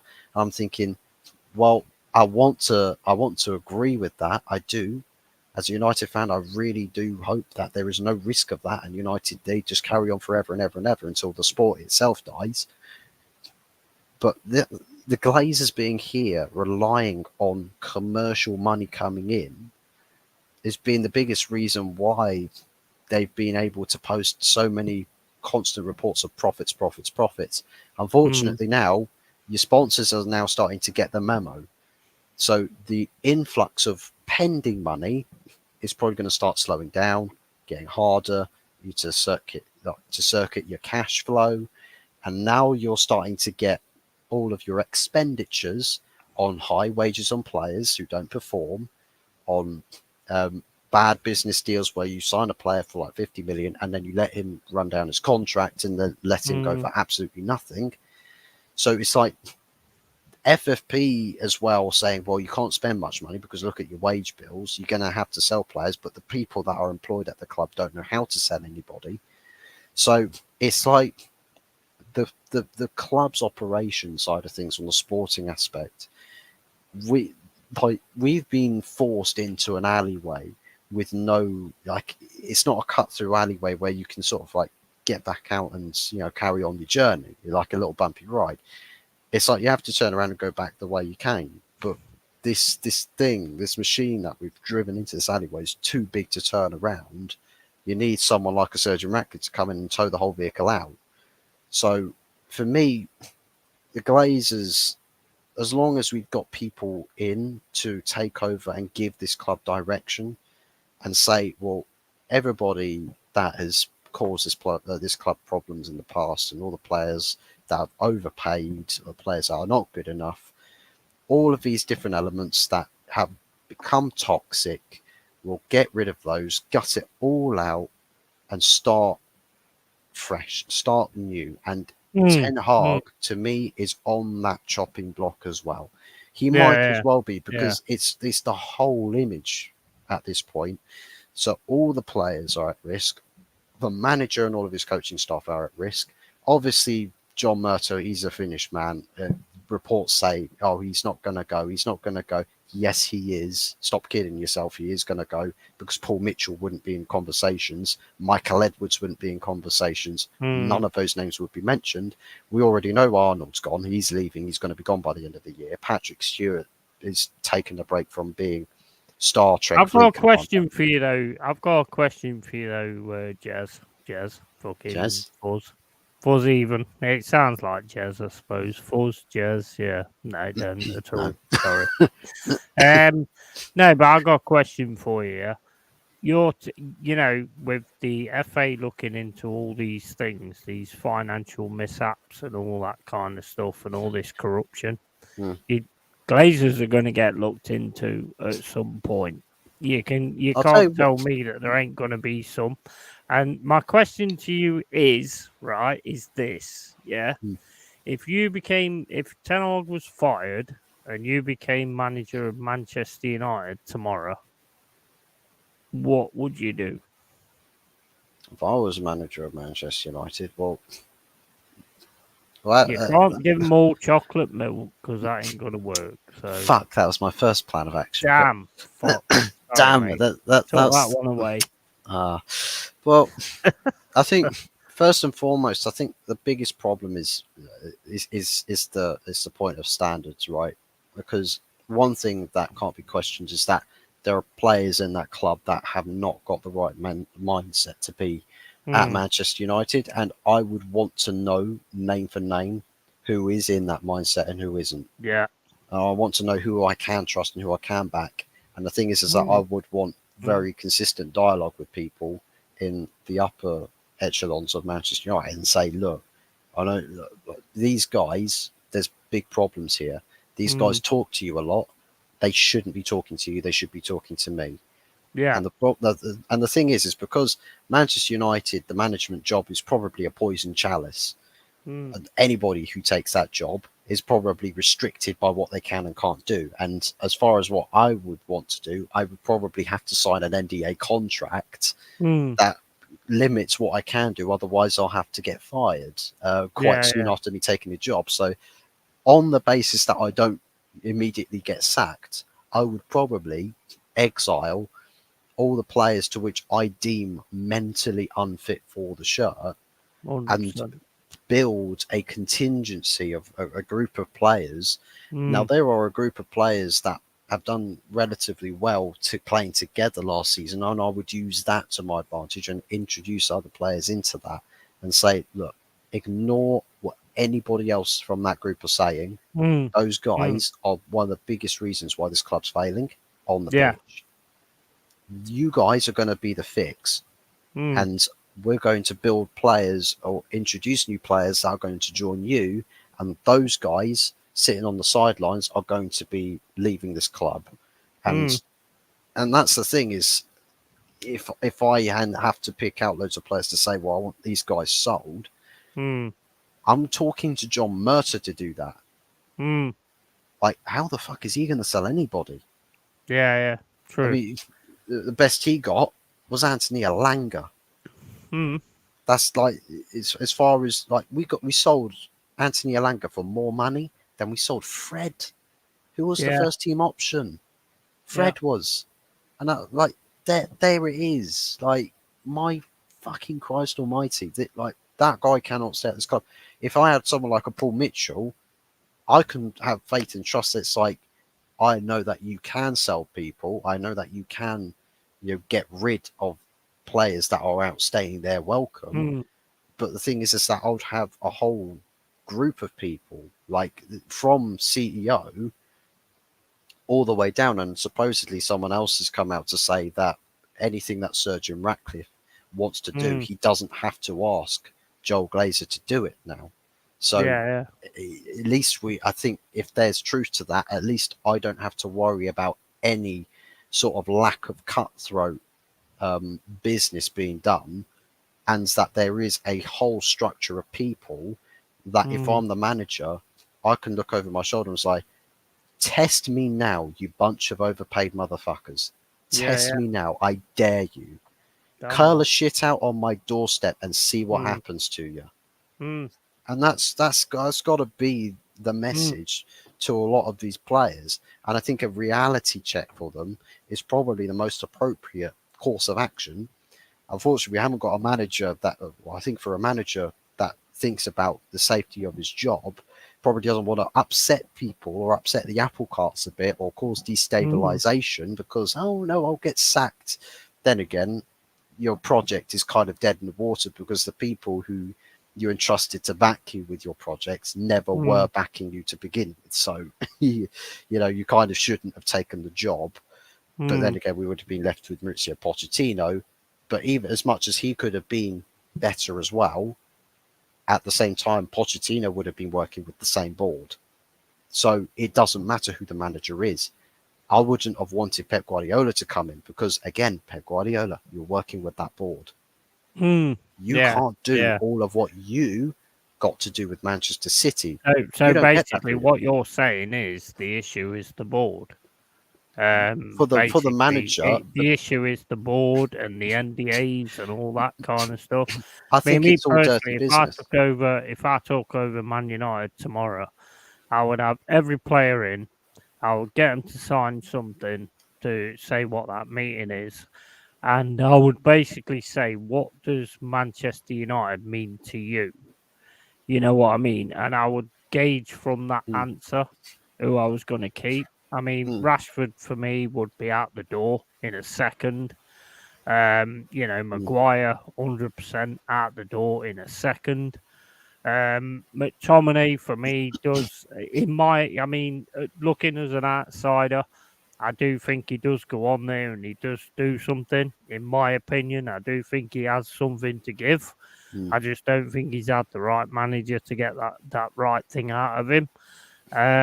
Casemiro is a winner. I think he would totally give the winner's attitude and everything. mm, Young, I would probably fucking ditch as well. Lindelof, Maguire, totally gone. Lissandro Martinez a keep. Varane ain't about Man United. He's about the big payday in Saudi Arabia, so I'd fuck him off. Anana, I'd tell him that basically, you've got to sort your shit out. You've got to get yourself sorted. And basically, Oiland, I would 100% build the team around Oiland. Bruno Fernandez, for me, would be out the fucking door. 100% out the fucking door. I don't rate him. Never have done.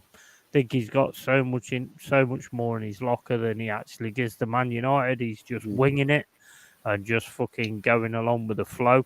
Anthony, to be fair, Anthony, I'd probably pick him up and throw him in the fucking nearest river.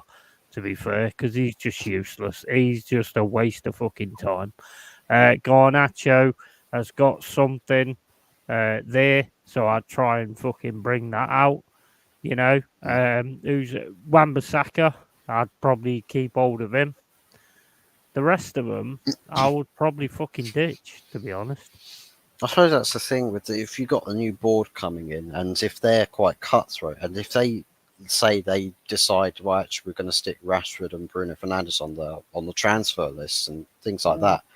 Even if these are players that I, have a better liking towards, I would still support the board's decision with putting these players up for sale because it's like, well, they understand more to where they want to go and what they want to mm, do, mm, but these are also professionals that have got experience of looking at players like Bruno Fernandes, like Marcus Rashford, like mm, Harry Maguire's, and saying "Mm, some players here are good.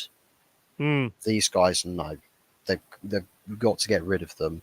Now, whether we can get good prices for them is a whole other question. Yeah, But I'd also, I forgot to say, I'd also make them all sit in the fucking room and watch all the 90s football with the fucking amazing team of Beckham, Scholes, Keane, and say, this is what Man United is. I might have got that year wrong, actually. But this is what Man United is, showing them the Man United game against Arsenal and stuff like that. This is what Manchester United is. If you're not up for this, doors there. I would probably make some of the most iconic people ambassadors. So like representation for the club, that from players that have been in, these high I'd intense bring battles. Keenan. I'd bring Keenan Like and Roy make King, sure that yeah, I he think was part of it as well. I wouldn't say Roy King go be a part of coaching stuff. I say Roy King Not like coaching, but be someone that is something. involved in the Mm. club in terms of your influence Yeah. over presence, but your messages to the players, I'd make him director of football, to be honest, because they actually look at other players and stuff like that. And if Keane turns around to you and says, "This guy, we need to sign this guy," you know what that guy's going to be because you know what Roy Keane's about. So he's going to pick a guy that's like 100% when he's on the pitch, and he's just going to fucking go out there and give his all the way for 90 minutes. I think it'll probably make the boardroom meetings a bit of a punch up affair. It's just like, so Roy Keane, if you come up with this, come up with this Irish bloke. He's all right. He does his fucking job. And it's like, Roy, Actually, I'll bring we Roy found Keane like into this. that interview. I'll bring him into that interview. So when Rashford's turning around and going, "Oh yeah, I love the club. I love the club. The club's amazing. Oh, I fucking love it." No, that's fucking scouse. What the fuck am I doing? But yeah. Anyway, I don't know Manchester accent, so I'll leave that one alone. But the thing is I'd bring Keane in as well to listen to what all the players said. Because you know for a fact, as soon as they walk out the door and you turn around to Keane and you go, "I thought that was a little bit forced. What do you think, Keane?" He's a fucking bollock. I don't know an Irish accent either, so I'm not doing that either.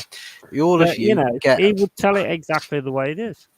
all of you get a sparring session against Roy Keane. Anybody who wins gets to stay. Anybody who loses, you're out. Yeah, exactly. You can go on the pitch. No, actually, I wouldn't do like a sparring session because I think Keane's a bit old for that. But I'd get him on the pitch Wow. and I'd say, right, you've got to go up against Roy Keane the way Vieira went against Roy Keane. And if you can't give that fight, you're out. All right. Quick one before we wrap things up. I saw a little birdie on the internet claim, and I don't know if you might know who said this, but he claimed that Ole Gunnar Solskjaer was a better manager than Eric Ten Hag. Okay. Would you agree with that statement? Would you say Ole Gunnar Solskjaer was a better manager or technical manager than Eric Ten Hag? I think he got better out of the players at some point, but I think also you got to take into account that the thing that Ole Gunnar Solskjaer did wrong is he was a yes man instead of actually doing what he wanted to do, and that's again comes down to the Glazers. So where Ten Hag's concerned, like I say, he makes a lot of weird decisions at times and all this, that, and the other. But the fact of the matter, he is a manager and he has got experience as a manager. Ole Gunnar Solskjaer was playing football manager. Let's face it. And so, no, I wouldn't say.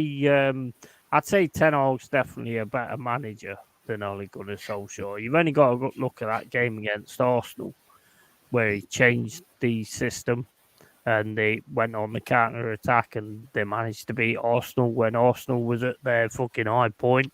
Yeah. So, I mean, you've got to look at them things, and I don't think Ole Gunnar Solskjaer would have done that. So I think Ten Hag's definitely a better manager. I'll tell you what. Big ups to Firmino as well, by the way. Good to see big you. up, man. Would you agree with this? That Ole Gunnar Solskjaer, if he was the assistant manager, would have been much more appreciated as opposed to the manager? Yeah, I do. Yeah, 100%. I think the guy's 100%. He's 100% Man United. You know what I mean? Yeah. He is 100% Man United, and I Mm. just think he was put in a situation that was really difficult. And the only reason he was put into it is because he's a yes man. And Mm. it's exactly the same with Arteta. You know what I Mm. mean? Yeah. And, you know, it was unfortunate for Ole Gunnar Solskjaer. It was exactly the same as when we got Stuart Pearce as a manager. Mm. You know, it's a wrong time. Stuart Pearce is not a good manager. He was a great captain, but he's not a good manager. When everything's going right, Stuart Pearce. I mean, I can remember Gary Mills saying when he was at Man City, saying, Mm. "Oh, Stuart Pearce was a great manager, but when things went wrong, he was crap." And I was there going, "You fucking bold bastard! You've Mhm. never been anything, and all this, that, and the other." But he was absolutely spot on because when he Mm. took us on, he was. I mean, the first thing he did was go, "Oh, I want everyone to turn up on Monday with a smiling face," and I was like, "What the fuck's that all about?" And then he was going, you know, we was winning, winning, winning, winning, winning, and then all of a sudden we lost, and he had no answers for it. So he Mm. wasn't a good manager. So you know, you have to sort of look at it like that. And Ole Gunnar Solskjaer, for me, was chucked into a situation that was really unfair on him. He'd never had any experience. Mm. He was in Norwegian leagues and all this, that, and the other. The English league's totally different to that.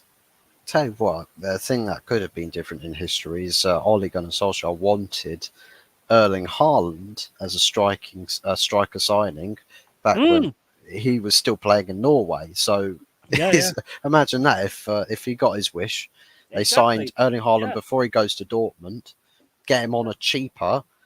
I mean, we might not have seen Erling Haaland become as great a player as he is because Mm. obviously he'd be joining Man United. But imagine just his When you choose to be when you come back to the club that made you, yeah, and then you choose to be a bitch, I my respect for you just goes out the window. When you Wow, choose to be a bitch for money, my respect for you just goes out the window. I'm back in the set. no worries. But anyways, that pretty much wraps up the show. I'm gonna finish things off there.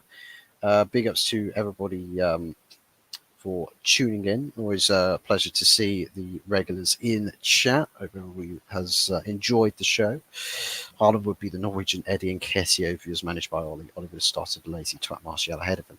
Well, he would have done because he would have been the younger option compared to Martial. So, and I think at that time he probably would have started behind Romelu Lukaku as well. So there's Money. two strikers that he they would have finished that would have started ahead of. But yeah, big ups to Jamina for tuning in. Carl Rossi, Anthony Herbert as well, Rajat, Wolfang Division. Always a pleasure to see you guys in chat, as well as New Time Mod, Stephanie Griffith. Fantastic contributor to the channel. So big ups to Stephanie there, and big ups to everybody else. Really appreciate all the love and support you guys are showing the channel, and still on the road to 120 subs. Currently set at 117. So if we can get that hit that target soon, that would be massively appreciated. Um, and thank you to everybody for tuning in. Um, I think we'll wait for Yeti to get back before we pull the trigger on closing out the show. Um, but yeah, man, I think the press conference for Manchester United tomorrow, or is tomorrow, for Eric Ten Hag. So maybe there's a little something might happen tomorrow night with if there's anything noteworthy to discuss there, then we'll probably do a little something tomorrow night. But aside from that, Yeti, if you wanted to shout your channel out, let people know what you are up to this weekend. What? First of all, what do you think the answer is? Do you think this Jim Radcliffe is going to sort of change everything? Do you think he's just coming in to jump on the money bandwagon? Well, that's the question: is it a vanity project, or is it he legitimately has a strong feeling about having ownership or responsibility of Manchester United, that he can influence a new era. I think the devil's going to be in the detail. Mm. If what he is, I think his actions probably speak louder than his words. Like Is he's he a already, fan? well, supposedly that, Mm. some people like pro English media says he is, that Yeah. he's a Mancunian. He grew up in Manchester. He's been a supporter of the club. I think for business interests, he's had a Chelsea season ticket um, in the latter years. Tried to buy Chelsea, direct Man United rival, and failed there. Tried to go after Barcelona for a stake in that, failed there as well. So I think there are question marks around Sir Jim Ratcliffe, definitely. I think for me, as I said, it's got to be about what he does, like his actions. Mm. He's laid the letter of the law by what he wants to do by his words, but his actions will speak louder than the words. And if he does start bringing in all of these top, highly regarded individuals, highly qualified individuals, take over responsibility of the operations, and you start to see them doing their own little thing for the betterment of the club, I can say, sure, you're not like Middle Eastern big bucks, person who's going to pump billions and billions and billions into the club, but you still have made decisions that are to benefit the club, to benefit the Mm. sporting team. So I can support you on that element, and I think that to me would be enough to have a bit more of a positive outlook for the future of Manchester United. I think the frustrating thing for us will probably be that we have to do this the longer way, or a longer way, as opposed to maybe we could have done it if we had, say, Qatari ownership. That we're going to have seasons where we get crappy results, or we have crappy seasons here and there, or they hire a manager that's not quite right, and they start building a little team that okay has some good players in it, but the manager ultimately ends up getting sacked. I think maybe we could say a bit like Manchester City, in the first couple years, because I mean they had some embarrassing results, even into the Mm. late noughties, early tens, 2010s. They still had some embarrassing results here and there. That's with a state backed funding. Um, and now you see after all of that, they are literally this almost indomitable force. You can't beat them. It seems like, and a lot of teams have thrown in or waved the white flag with these guys. At the end of the day, it's just it's been a journey. They've had to go through still some hardships, and I think United fans, we're going to have to experience a bit of that with Sir Jim Ratcliffe there before we really see the end picture Mm. inside. And as long as there are decisions that are for the intention of making this club better, that to me is like at least someone cares enough to want to do that. And Mm. that's where Mm. we are. That's where we are. We've currently got people who don't care. If you've got Mm. someone else who does care, that's got the power, who's got influence, who does make decisions to improve the situation, and if the team does improve and the toxicity leaves, you don't get the stupid loser mindset. You've got players that are like, we want to get this club successful again. We want to make this club win. That right there is just like, well, thank God for Sir Jim Ratcliffe in imposing that change, for it to, getting these people in to start building that team. So I think again, it's got to be about the decisions and the actions of Sir Jim Ratcliffe once he actually gets into power. Obviously, the only downside is if it doesn't happen, if the actions don't happen, it's all just media speculation. And Sir Mm. Jim Ratcliffe all of a sudden is just like, well, Patrick Stewart, you can become new CEO, and John Murta, you can continue working as you usually do, and Darren Fletcher, you seemingly the makeshift tea lady. You can still carry on your job. We'll If that we'll have Darren happens, Fletcher back. well, if that happens, Mm. then you know every like the fan Manchester United will be forever screwed at that I point. think the Forever. only thing that worries me by that, to what you've just said, is that Radcliffe wanted a Chelsea season ticket at one point and wanted to buy Chelsea. So is he more Chelsea than he is Man United? I mean, I think any option that you've got now of a different owner is a plus, to be honest, to get rid of these fucking leeches, which they are. And the thing is, I'm not being funny, but like I said earlier, fans have bought this on themselves because all fans was like, "Oh, we want a billionaire owner. We want a billionaire owner," and the only one that's actually made the cut is Sheikh Mansour because he has gone with the club. He has made the club. I mean, as much as you probably don't like Man City, he has turned the club into a fantastic club, and they all work together, and everything works in that respect. You know, if you'd have got the Qatar owners like we was talking about the other day, then you would have surpassed them. You know, big time. If Tottenham get those owners, then maybe Tottenham will surpass them. Yeah. You know, and that would be fucking horrific.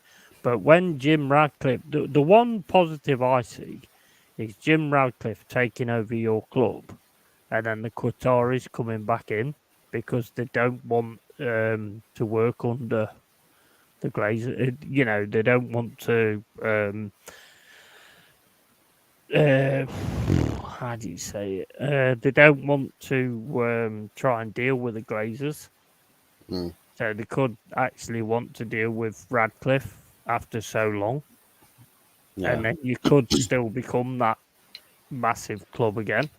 I mean, you are a massive club anyway. I mean, let's face it, you are a massive club anyway. You don't look it on the face, but you are, Man United is a massive club in this country. But it's like, you know, there's got to be so many different changes taking place at Manchester United. You got to get rid of so many of these bum players that just do not care in any way, shape, or form. You know, you lose a game, they're on Twitter going, "Oh yeah, I'm going ski diving and all this, that, and the other." You know, Ski I mean, diving. is it ski diving or skydiving or Well, you whatever? got skiing or skydiving. I suppose the But thing where basically, they the jump out of a sport. plane and they've got skis on, and they're going into the sea. That's what Well, I ski know that. diving is. I think there's one sport. Where is it? Where they go down that long slope and then they jump off that ramp, and then they've got to go down as far as they can, whilst they're sort of leaning forwards. You know, the one that I'm thinking of with the massive skis. What is it? Eddie the Eagle.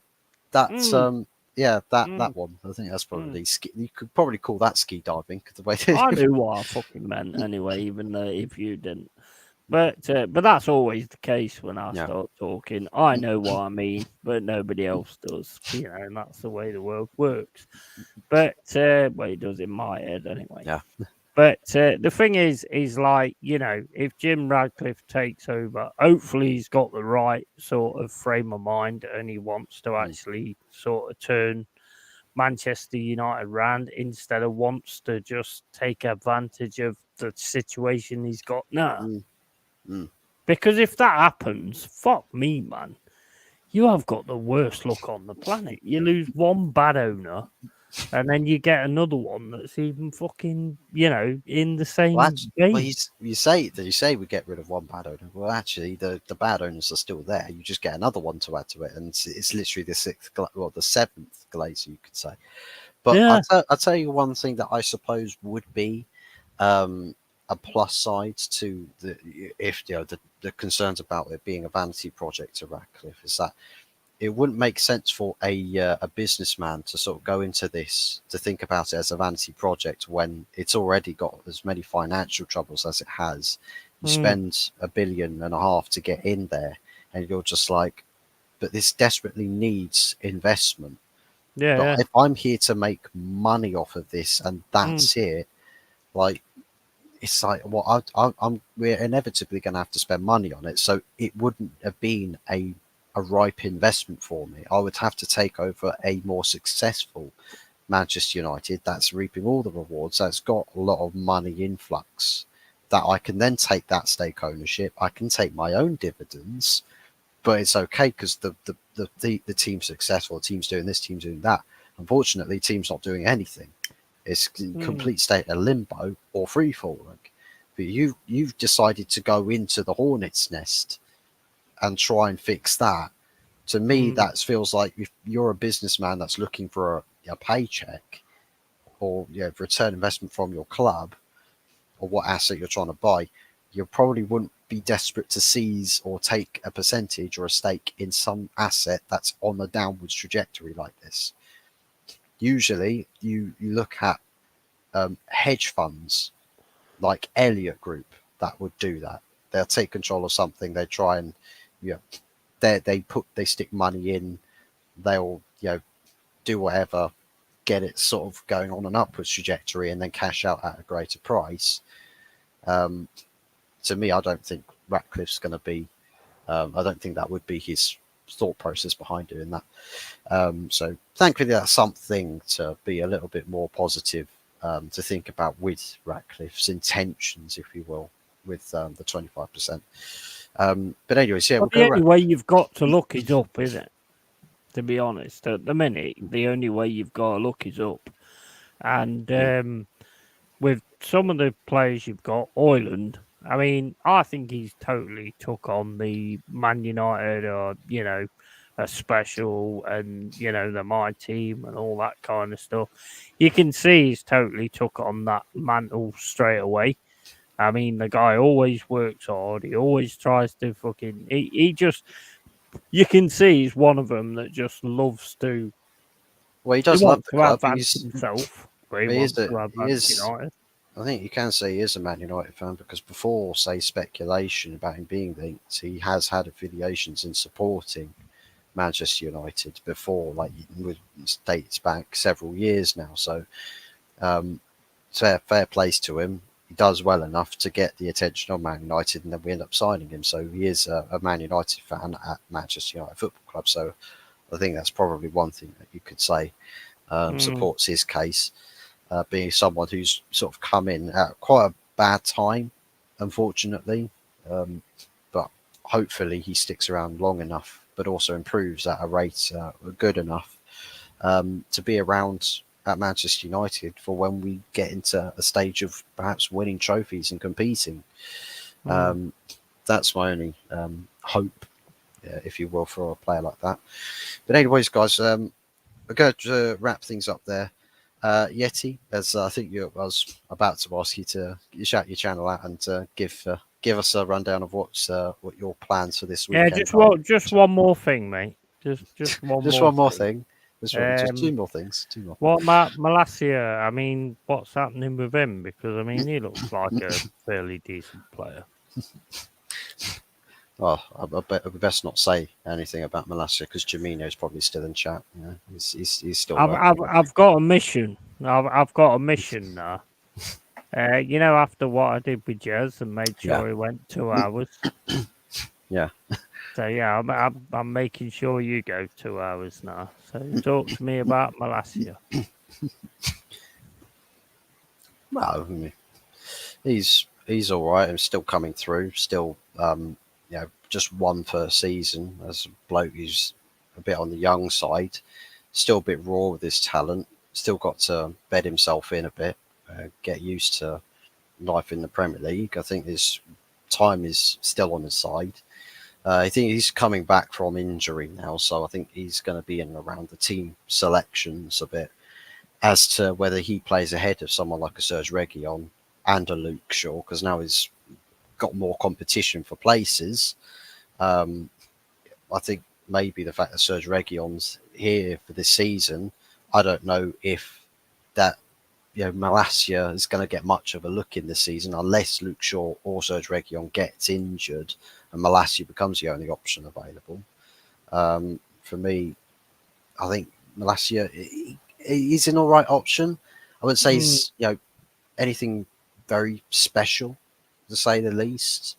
Um, but yeah, to me, he's still got time to improve. But I think in the next few years, we'll want to see him sort of fill that first team picture, starting at left back for us, because I think it's probably about time that maybe Luke Shaw gets moved on potentially. We're sort of in that Yeah, region. yeah, yeah. Because I mean, the Luke Shaw's times been I've around. seen Malacia, Mm, he's like shut down Salah and all that kind of stuff. I mean, and when you can do like things like that, I think there is something there, mm, definitely.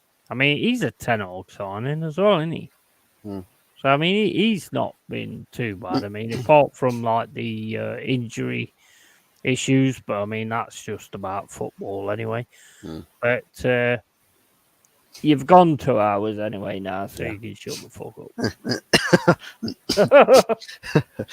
But yeah, guys, make sure to sub to Longhaired Yeti. Um, channel was in the chat here. Link is there, so do be sure. It's to go and sub to Yeti, who I'm sure is going to have a very busy weekend with watch Oh alongs, yeah, with 100%. plenty of streams, plenty of content for you to Mm. enjoy. You going to do any previews for Nottingham Forest at all for your game, or are you just fancying just getting onto the watch along? I don't really do them because, like, back in the day, I was like looking out for people, that I'd have on the stream for previews and stuff like that. And I Mm, look around and I look at certain like fans and stuff like that, and certain YouTubers, and I just don't get the same grasp that I got from you when I first met you and I first mm, met Wolf and all that kind of stuff. mm, So it's been very difficult to actually kind of pull the people in that respect. yeah. So, I don't really do the previews. I'm more just, I love the watch alongs. Mm, The watch alongs are probably one of my most successful things because I get a lot of people in there coming and watching me talk shit, which is mm, absolutely awesome. I might actually do a random in about 10 minutes, actually, if you want to jump on. It's just going to mm, be random, talk about whatever you want. I don't care. I might try and get Bummer Flossie on there, Jazz, Wolf, and just mm, have a general random chat. Call Rossi if he wants to come on. mm. Jaminho if he wants to come on. Whatever. I might do that if you're interested in that. It's Uh, just going to be a total random. Don't care what people uh, talk about. uh, I would if it was earlier in the Mm, evening, but I think because I've got work tomorrow and yeah, yeah. it's a little bit late in the day, I'll probably tune in and just sort of chat here and there if you Mm, do choose to do that. And if you yeah. are still here in chat, then if Yeti is going to do that, then do be sure. Again, another reason as to why to sub to Longhaired Yeti can get into his chat and leave comments about certain subjects that you like to talk about as Mm, well, because it all helps and contributes to the conversations, whatever it is you talk about. Same way as people come into this chat and provide a talking point about a certain subject, it helps me to fill out the time and discuss various different things. So it's all sorts of types of support, whatever it mm. is that people choose to do and how it is they choose to support the channels. It all helps at the end of the day, and Yeah, it all 100%. it all contributes. It 100%. all stacks up. So it's definitely worth it. But yeah, so Longhaired Yeti's Cave. So as you said, got watch along. I think you're playing Yeah, on Saturday. Are yeah. you doing watch alongs for 12:30 kickoff? Because that's a big game.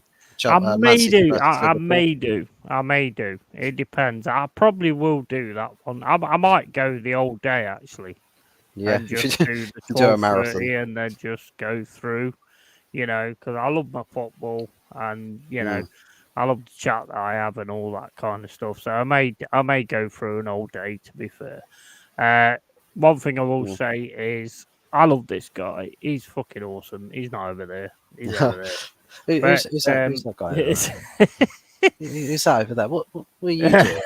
Who's, I love this guy. He's so articulate. It pisses me off actually because it's like somebody asks him something and he goes on. He's so articulate. He just goes on for ages about, and then they ask me and I go, "Yeah, it was great." I'm so like straight to the point and all that kind of stuff. So I do love this guy. Make sure you like and subscribe to this guy because he's quality. one of the best Man United YouTubers on YouTube, in my opinion. The others, a lot of them pretty much sellouts, to be fair. So, I'll always tell it like it is, as you know. My channel is Long-Eared Yeti's Cave. Drop over there. Forest fan. Apparently only Forest fan on YouTube. I'm not. There is others, but, if you want to drop me if you want to watch me or you want to watch them, that's fair enough, whatever. And big up to you, Opfuzz, for having me on here, man. You're I very love welcome. it, man. Always welcome. Big respect. Always welcome. And same courtesy goes to other people in the chat as well. If ever you fancy coming on, do be sure to just, even in chat, just say, I'd like to come on. If I've got your contacts on my social medias, I can always drop you the link. So, yeah, as far as doing call-ins, I mean, opening the mic to the public, I mean, that that's a bit get of some a strangers in there, but anybody else that is more the channel regulars, or someone that I know. I'd stick with the ones on the call-ins, to be honest. I mean, because you never know who's going to turn up and what they're going to do or anything like that. So I'm very sort of sus on that. I like to stick with the people that I actually know. Okay, yeah. But you never know. We may have a call-in show at some point in the future on this channel. But as saying that, I'm going to whip my knob out.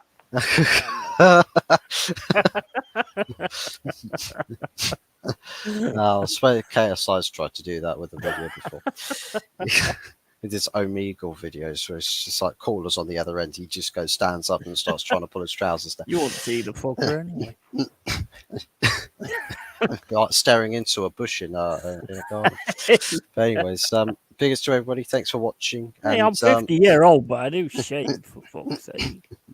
You got Manscaped. You need to get yourself a sponsorship with Manscaped. I don't want no Manscaped fucking subs. Fuck that shit. Yeah, man. Big ups to everybody. Thanks for tuning in. And in the great words of the Yeti, bye. Bye.